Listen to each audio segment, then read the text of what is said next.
أعوذ بالله من الشيطان الرجيم بسم الله الرحمن الرحيم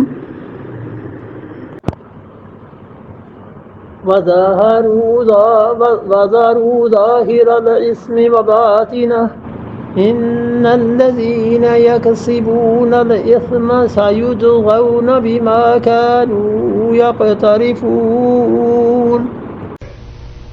وذروا اور چھوڑ دو ظاہر الاسم کھلا ہوا گناہ وباطنہ اور چھپا ہوا، دونوں گناہوں کو چھوڑ دو، جو ظاہر کے گناہ ہیں انہیں بھی اور جو باطن کے گناہ ہیں انہیں بھی چھوڑ دو۔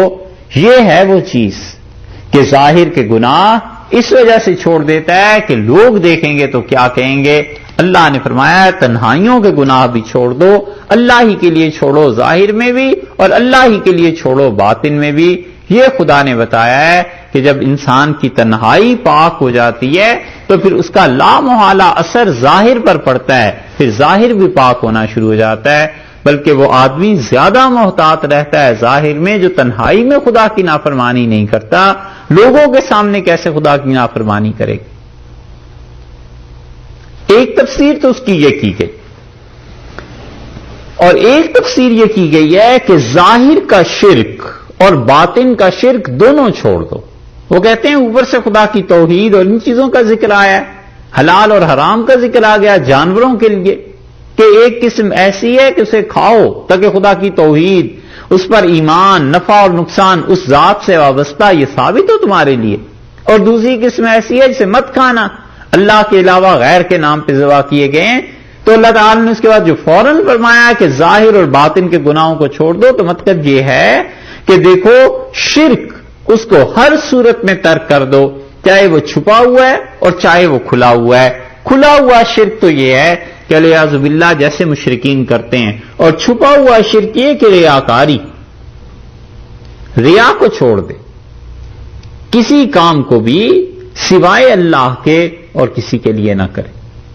کتنی اچھی بات کہی ہے مولانا محمد علی جوہر نے، کیونکہ جو آدمی حقیقت میں خدا کی توحید کا غلبہ ہو جاتا ہے اور اللہ ہی کے لیے کام کا غلبہ ہو جاتا ہے تو بہت سے کام جو لوگوں کی نظر میں معیوب ہوتے ہیں لیکن اللہ کے ہاں مطلوب ہوتے ہیں وہ کرتا ہے۔ وہ کہتا ہے اللہ کا حکم یہ ہے، یہ ضرور مجھے کرنا ہے چاہے لوگ مجھے ملامت کریں۔ اور اس فیلڈ میں، اس نظریے میں امام تھے سیدنا علی رضی اللہ عنہ امیر المومنین۔ وہ اچھی طرح جانتے تھے کہ وہ نشانہ بن جائیں گے پورے عربوں کا اور نشانہ بن جائیں گے کس کس قوم کا، اس کے باوجود جو ان کا اجتہاد تھا جسے وہ حق سمجھتے تھے اسی پر رہے، کوئی پرواہ نہیں کی انہوں نے لوگوں۔ تو جن لوگوں پر خدا کی وجہ سے کام غالب آ جاتے ہیں بس اللہ ہی مقصود نظر رہتا ہے، اللہ ہی ان کا معبود رہتا ہے، اس لیے وہ تنہائی لوگوں کے سامنے کچھ پرواہ نہیں کرتے۔ وہ کہتے ہیں اللہ کے لیے یہ کام کرنا ہے، اس سے بحث نہیں ہے، لوگ اچھا کہیں برا کہیں، لوگ جانیں ان کے کام جانیں۔ اور نتیجہ یہ نکلتا ہے کہ ایسے لوگ پھر تنہا ہو جاتے ہیں زندگی میں، انہیں تنہائی کی قربانی دینی پڑتی ہے پھر۔ اسی لیے حضرت عمر رضی اللہ عنہ اکیلے آ رہے تھے تو رسول اللہ صلی اللہ علیہ وسلم ترک الحق، یہ جو عمر سچ بولتا رہتا ہے نا اس نے اسے تنہا کر دیا ہے، ما لہ من صدیق، اس کا کوئی دوست نہیں رہا۔ کیونکہ اللہ کے لیے جب کام کرنا ہے تو پھر آدمی اس چکر میں تھوڑا ہی ہوتا ہے کہ اس کو بھی راضی رکھو اور اس کو بھی اور اس کو بھی اور اس کو بھی، وہ تو کہتا ہے اللہ ہی کو راضی رکھنا ہے بس، اور کسی کی کیا پرواہ۔ اور یہی بات ہے جو مولانا محمد علی جوہر نے کہی، اس کا توحید تو یہ ہے کہ خدا حشر میں کہہ دے، توحید تو یہ ہے کہ خدا حشر میں کہہ دے یہ بندہ دو عالم سے خفا میرے لیے۔ کیسی اچھی بات، یہ بندہ دو عالم سے خفا میرے لیے۔ یہ اللہ کی توحید جب غالب آتی ہے تو پھر یہی ہوا کرتا۔ مولانا محمد یحییٰ صاحب رحمۃ اللہ علیہ کو ان انڈمان کی قید ہو گئی. پٹنہ کے سادات میں سے تھے اور ان پٹنہ والوں نے سید احمد شہید رحمت اللہ علیہ کی تحریک کو بہت فائدہ پہنچایا. بہار کے لوگوں نے، پٹنہ کے لوگوں نے سید صاحب رحمت اللہ علیہ کے ساتھ اپنی زندگی موت ایک کر دی.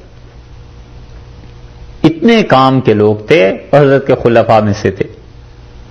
جب قید ہو گئی واپس آئے تو ان کی چھوٹی بیٹی تھی سکینہ، اس کا نام تھا، تو وہ رو رہی تھی.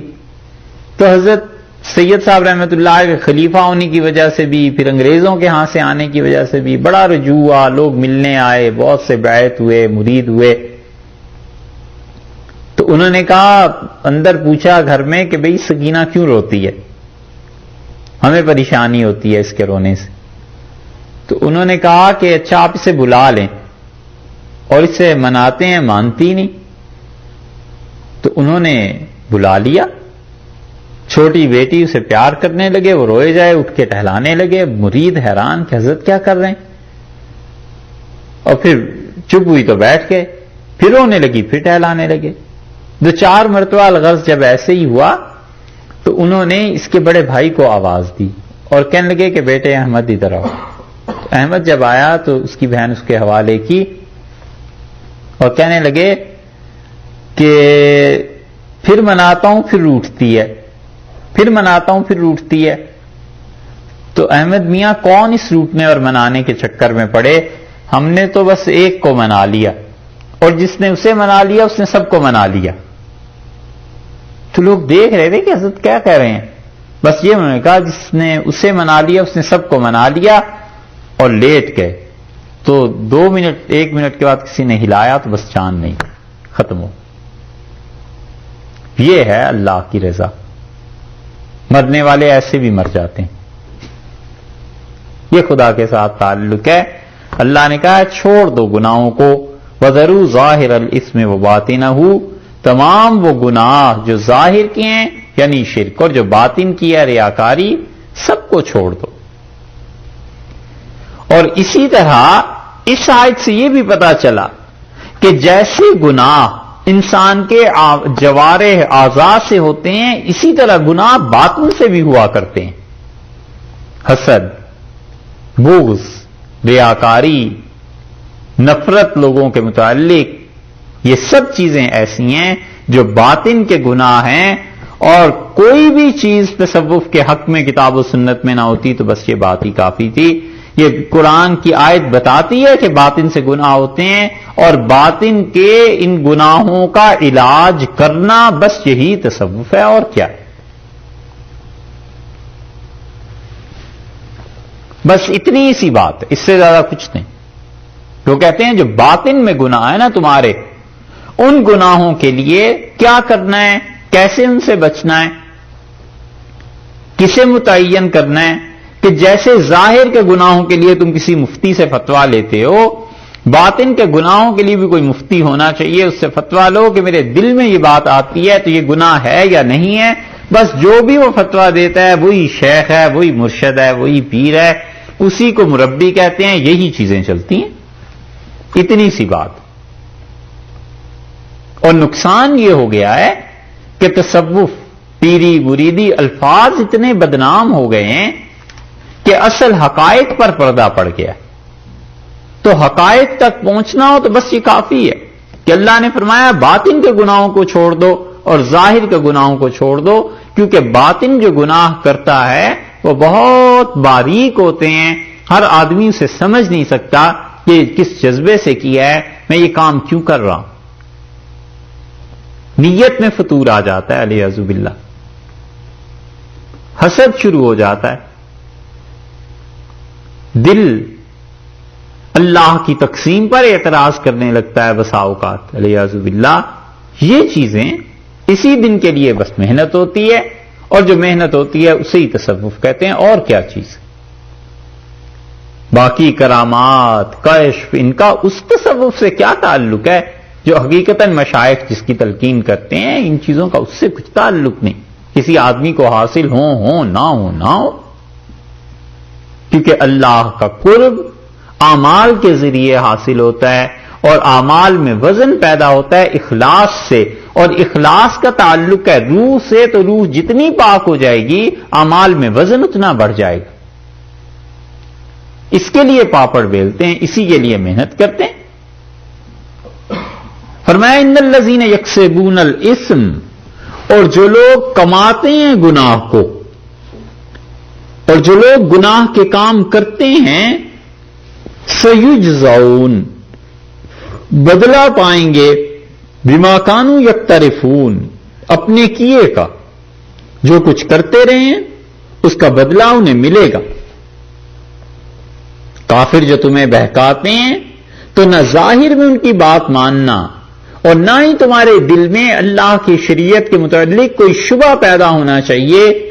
یہ جو لوگ اس قسم کے کام کرتے ہیں شریعت کے خلاف، شکوک و شبہات کے یا ظاہر اور باطن میں گناہوں کے، اس کی طرف دعوت دیتے ہیں، لوگوں کو بتاتے ہیں، اس گناہ کی طرف بلاتے ہیں، سیجزون بما کانوا یقترفون، تو انہیں بدلہ ملے گا ان گناہوں کا جو یہ کرتے رہے۔